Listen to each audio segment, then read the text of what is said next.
Breaking news, tapos na ang laban ni Teofimo Lopez versus Arnold Barboza. Ito ang final punch stats. 571 punches ang binato ni Teofimo Lopez. 424 lamang kay Barboza. Punches landed, 126 kay Lopez, 70 lang kay Barboza. Jabs thrown, 375 kay Lopez, 238 lang kay Barboza. Jabs landed, 54 kay Teofimo Lopez, 30 kay Arnold Barboza. Power landed, 72 kay Lopez. So lahat ng kategorya mga tol, lamang si Teofimo Lopez. Kaya nakuha niyang panalo via unanimous decision.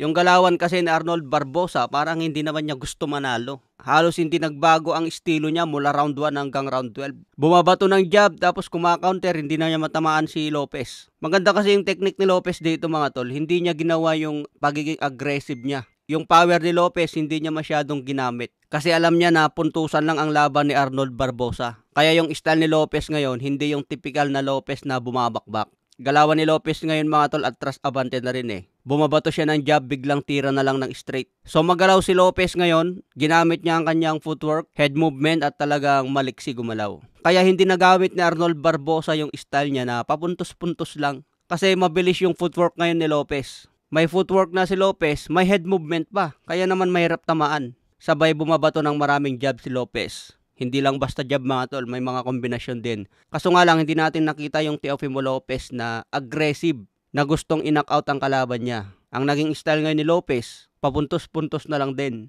So hindi masyadong exciting yung laban kanina kasi parang Shakur Stevenson style lang eh. Alam nyo yun mga tol, yung style ni Shakur Stevenson. Puntos lang, jab, bumabato ng combination. Sabi nga ng mga analyst mga tol, lalabas ang galawan talaga ni Teofimo Lopez kung magaling din ang kalaban niya. Ito kasing galawan ni Arnold Barboza parang binasic lang eh. Hindi rin siya makapag-counter ng malinis. Hindi niya matamaan si Lopez. Saka wala talagang ginawa si Arnold Barboza para talunin niya sana si Teofimo Lopez. Alam na ni Barboza na lugi sa score, hindi na siya mananalo. Kailangan na niya ng knockdown o kaya knockout talaga. Wala pa rin ginawa si Barboza, hindi pa rin siya nag-adjust. Kahit sinasabihan na ng corner na lugi na sa score, kailangan na niyang in-knock-out. Wala mga tol, parang nag-play safe itong si Arnold Barboza. So mahirap kasi kapag masyadong play safe ang isang boksingero.